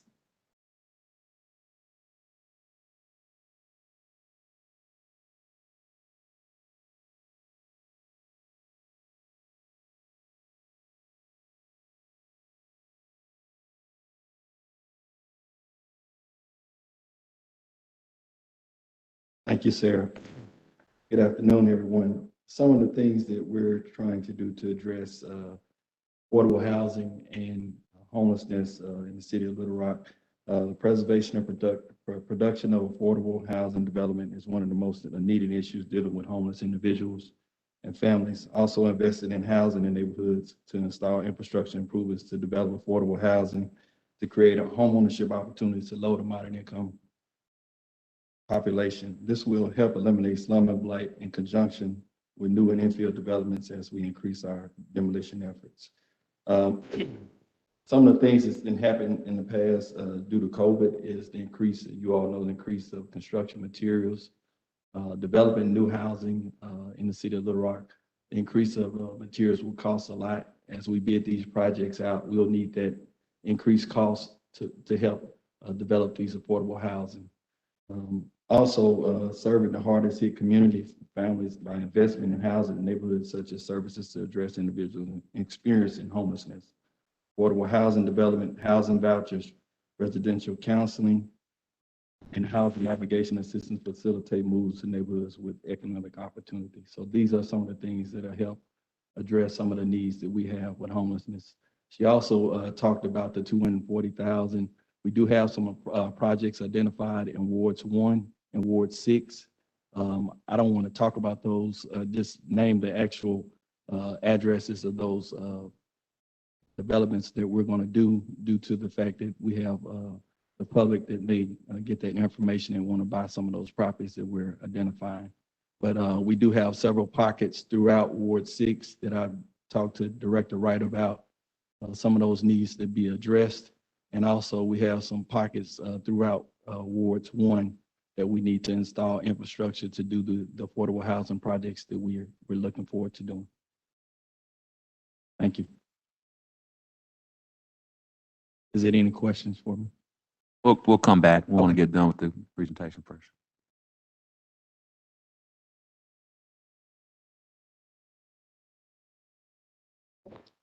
And I mentioned what the indirect costs were for. A couple of things that I want to say, and then we'll open it up for your questions. But keep in mind that this resolution that we will be bringing for is much like an appropriation or a plan. Actual expenditures and projects, as they're bid and approved, would come back to the board for approval.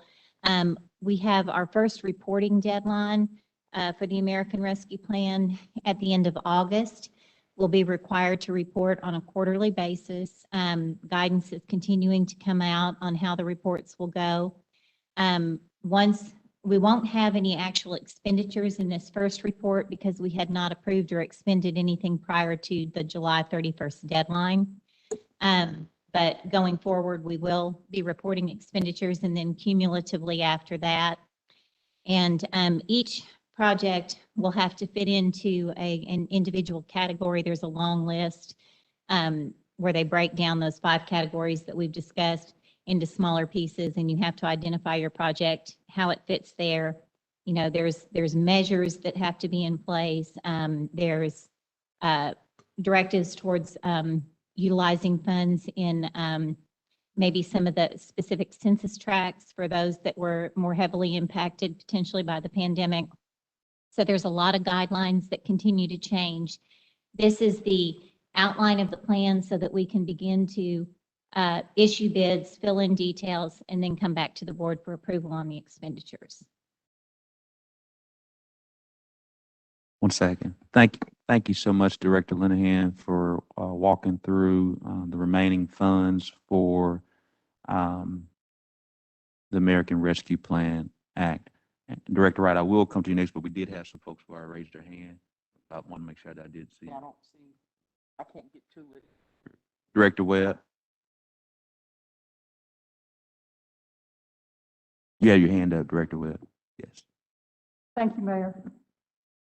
I have a question. I know the guidelines have changed several times about what we can spend money on and what we can't. So my question is, can you spend money for brick and mortars in some categories, but not in others?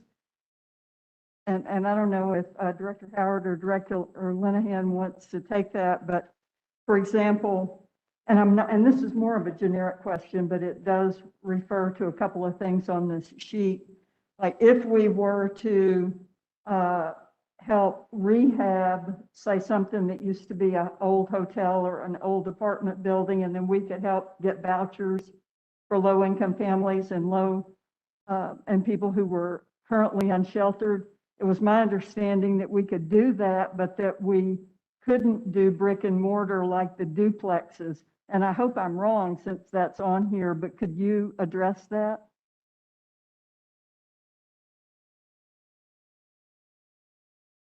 Yes, that's, excuse me, that's a good question. One of the things that was stated in the guidelines is that we can preserve and produce affordable housing. So you can use that for brick and mortar. We are still working on guidance. We have a webinar that's scheduled for August the 26th for actual planning. And that's a part of the $2.675 million that our housing neighborhood programs, the city of Little Rock is going to receive, and we normally administer through our home investment partnerships program. And so with that money, everything is housing related. It also breaks down a little bit further as far as tenant-based rental assistance. Also, like I stated before, production and preservation of affordable housing, supportive services, homeless prevention services, and housing counseling. So brick and mortar is included in that. Right, thank you.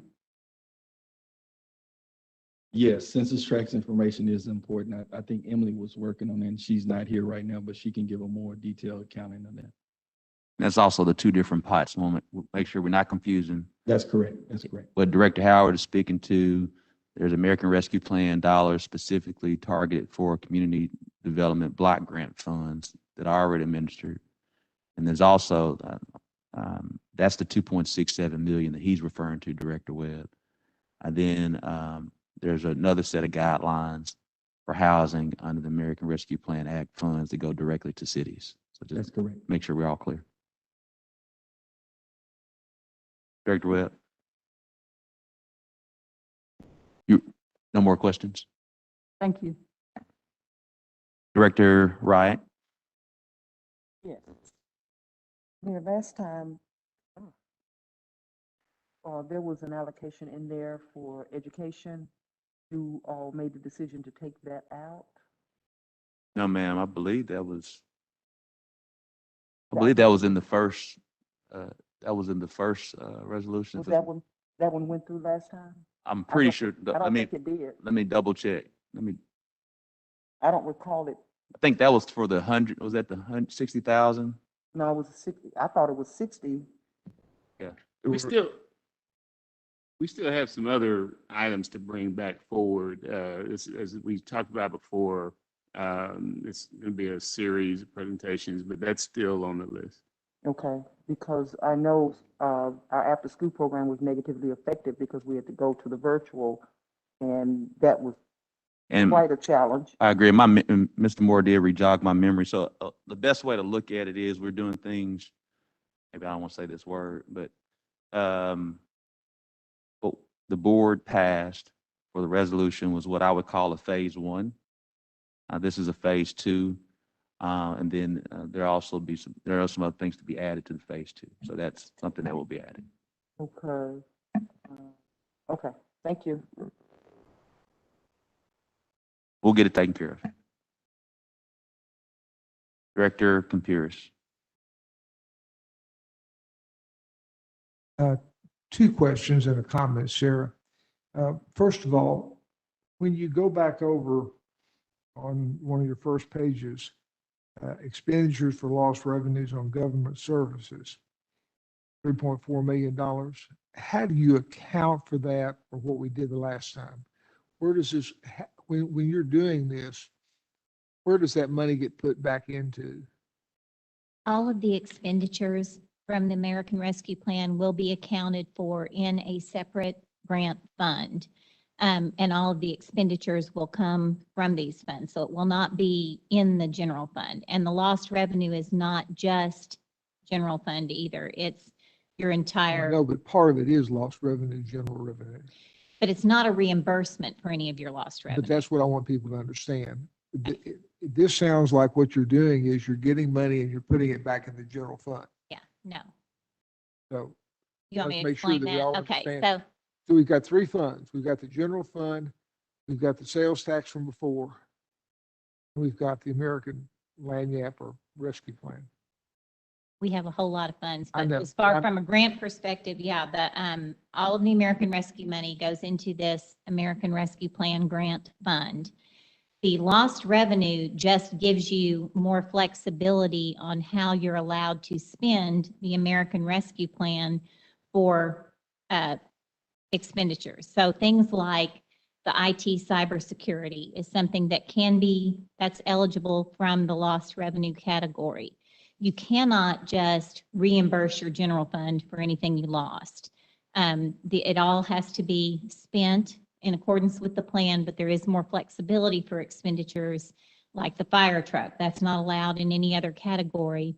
It is allowed as a service to the public from lost revenue. But it is oftentimes, the way I've read it, something that we would plan to do or should do that we're able to supplement by this plan.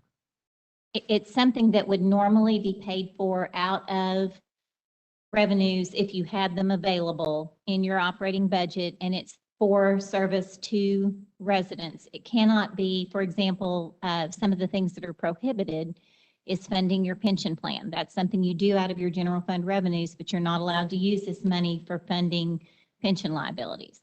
You're also not allowed to use this money for any kind of debt service. So it's all supposed to be related to service to citizens. The second thing is a question and a comment, and I'm afraid I know the answer to part of it. With our effort on homelessness, are we working with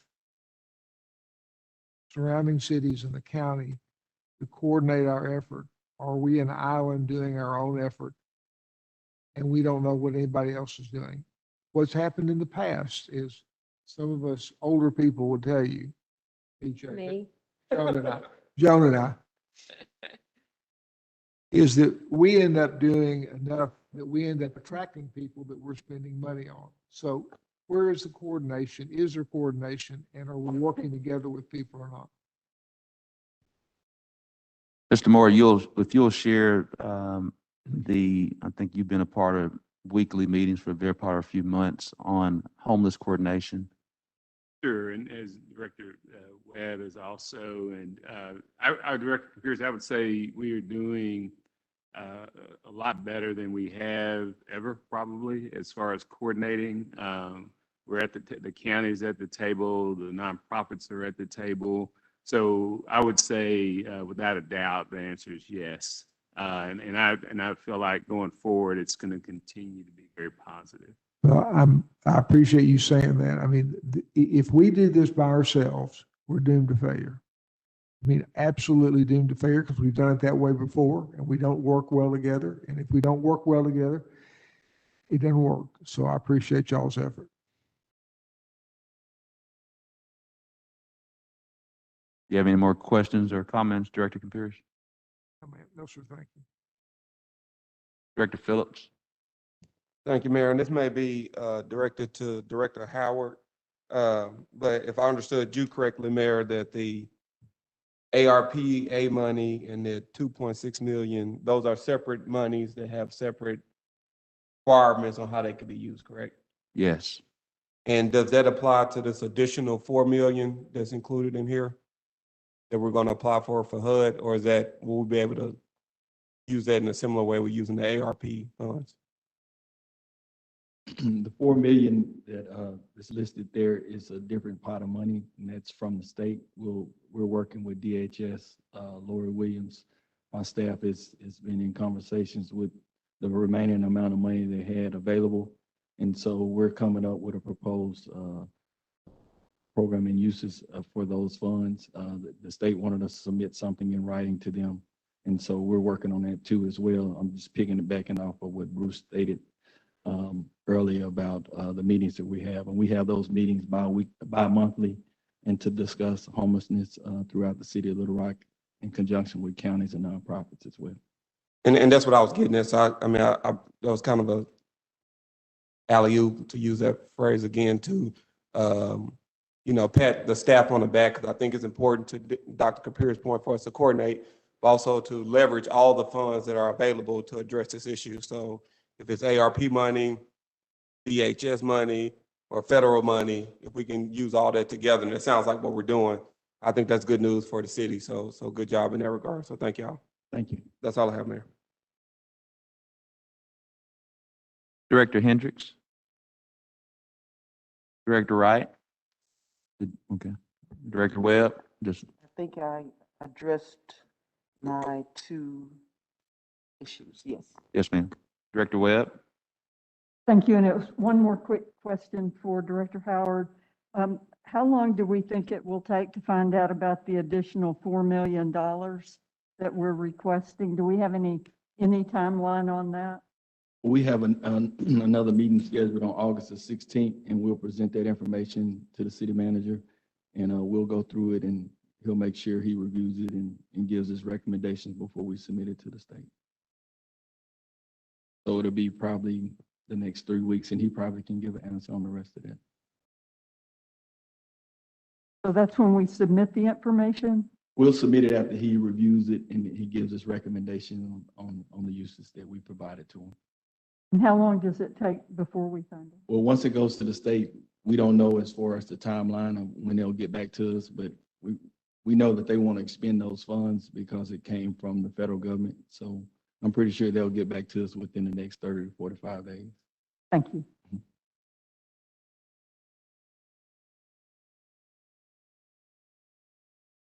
Mr. Moore, it seems like we have no other, well, Director Wyrick, do you have a question? On the housing situation, I know we talked about Ward 1 and 6, but in Ward 7, we have some situations that we could use some help on in regards to trying to find the sheet where it says I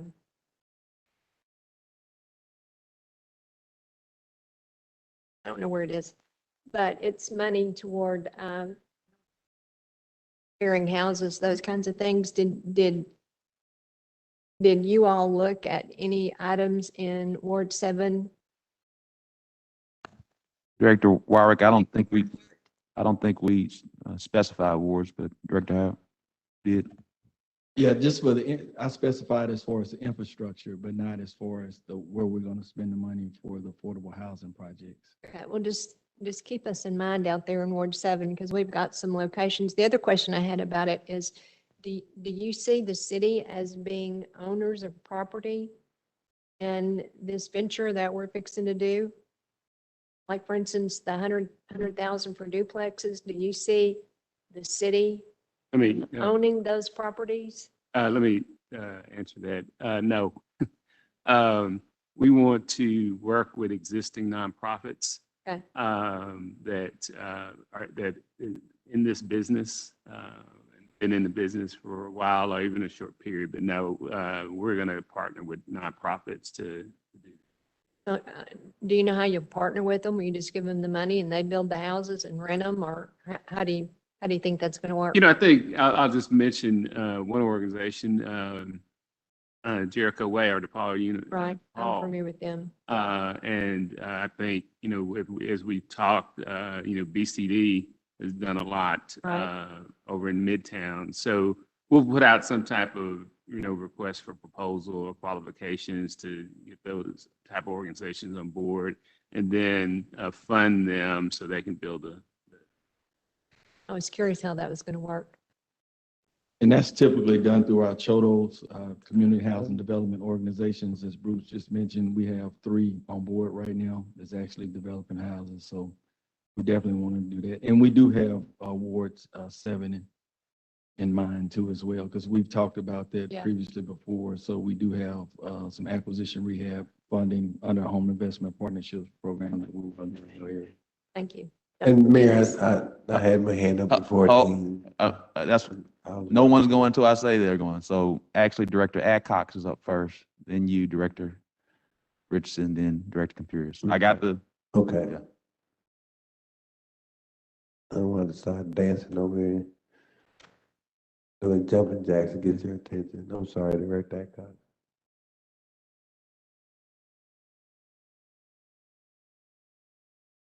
Director Adcock. Or on page 7, if he's here, about 50-something parks. And I noticed that there was 15 of them. Sure that are getting all of this IT stuff. Have we done the other parks? If not, how is this list? Tom Park has very, very little use in it until we take care of some problems that is across the street from it. It has very little use. But yet you have Mohawk Park and Hyman Park that is in communities. So is there another list of parks that's already having this IT equipment? And this is just added to that list? And I'd like to see a list of parks that has it and the parks that this is going to do, and then the parks that are being left out, please. Okay, and again, this is just preliminary. This is not, I mentioned this to one of your colleagues earlier. Obviously, we did mention East End, East Little Rock, but these are just sort of recommendations spread out throughout the city. But we're going to look at the uses, we're going to look at the locations before we move forward. Particularly want you to look at Mohawk because it's right across the street from the elementary school. Those kids are over at this park all the time, and it would be a wonderful outdoor place for them to have classes. Director Fauché, if you'll address that, I know you've been working hard on public Wi-Fi in our parks. Could you come to the podium? Or, I don't know if that one's working.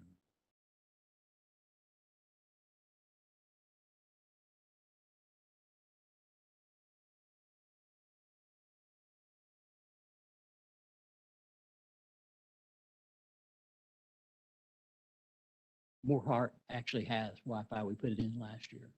And so does Hyman at the pavilion. Parks were one of the first ones that we did. About Hyman. At the pavilion at Hyman, yes. Yes. I'd like to see a list of those that has it already. We can so get that we're not looking like we're leaving someone out. We can get that to you. Director Computers. Oh, Director Richardson. I don't want you to start doing jumping jacks. I want to see him do a jumping jack too. No, I was going to do the cabbage patch. You don't want to see that. My apologies, Director. That's okay, man. Just to dovetail BJ's point, and not to have this devolve into war politics. I think it's the first time anyone heard me specifically say something about Ward 2 as it relates to needs and issues. But Director Howard, you would agree with me, or Mr. Moore, you would agree with me that most of our UV structures, unsafe, vacated properties in wards 1 and 2, and most of our home demolitions are in wards 1 and 2. And I think we need to be mindful of that and not play ward politics, but just have an honest assessment of where our greatest needs are and not try to cure a gunshot wound with a Band-Aid. So I just want to remind Mr. Moore and Mayor that most of our UV structures in wards 1 and 2. And if you look at the information, most of our home demolitions are in wards 1 and 2, and numbers don't lie. Figures don't lie, liars can figure, but if we look at that and have an honest assessment, and I'm supportive of what we're doing, and Kevin, you and your staff with Director Wright, but I want to dovetail Director Wyrick's point about let's look across the board and address where the need is greatest, and make sure we're doing that objectively and consistently. And I don't think there's anybody that can refute those 2 points I just made about the UV structures or home demolition structures in wards 1 and 2. They make up the most. Thank you, Director Richardson. Director Computers. Sarah, I've got another job for you. As you look at these expenditures, can you give us, not tonight, obviously, but as you look at these, there will be some of these things that are one-time expenses. Some of them will be one-time opportunities, but most of them are going to be something we want to be able to carry forward. How are we going to, can we use any of this money as to carry things forward? And if we can't, how are we going to pay for it in 3 or 4 years? So first of all, we are intending to use this primarily on one-time projects. We are not trying to build in anything with an ongoing maintenance requirement for the city. There are some things like the cybersecurity that we would have to build into our annual budget, but some of these other things, and most of these other things, would not be. I mean, this is a stimulus, and our one of the things that our bond raters are also going to be looking at is anything that we include that would be ongoing in nature, because there would have to be a funding source, as you indicated, moving forward. That's my So- point. But if you take what Kathy was saying about taking something and building a structure, structures cost money, money costs, there's an ongoing expense, whatever you do. And when you have lagniappe money, there are oftentimes you build it, it's great, and it's like the time when we got the money for the police, for 2 or 3 years for the police, and then we had to pick up the expense for them. So as you look at that, think about that, but also give us an estimate of what it's going to cost us or Well, board in the future to do that. Okay, and we will be doing that. As Mr. Moore indicated, though, a lot of the things that we might be doing, we would partner with other nonprofits or something where we might give them, money that we also have to be accountable for if they're a sub-grant, award type of thing, for initial construction or development, but that they would have to maintain on an ongoing basis. I mean, the city can't get into an obligation with this one-time money for a lot of ongoing expenses. Keep us posted.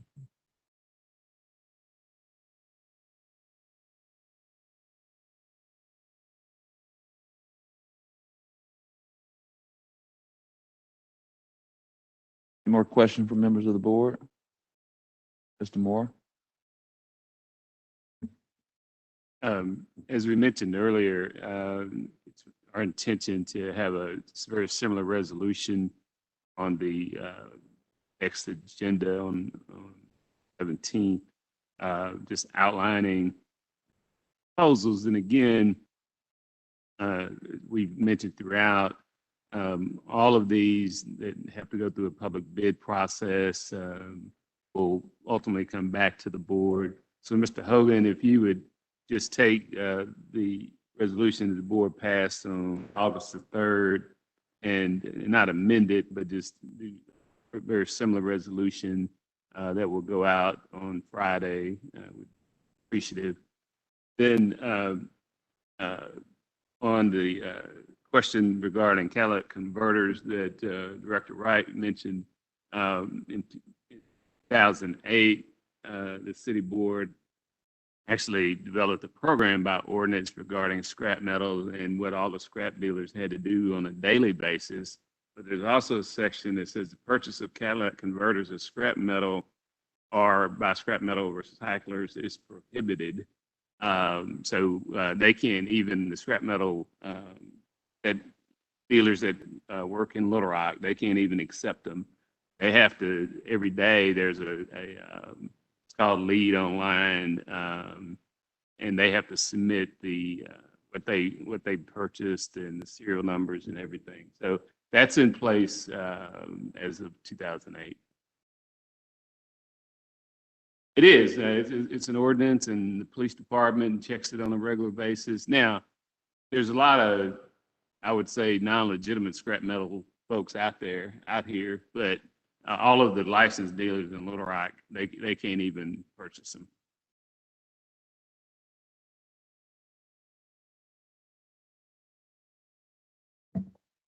So we'll follow up with it, but I did want to point out that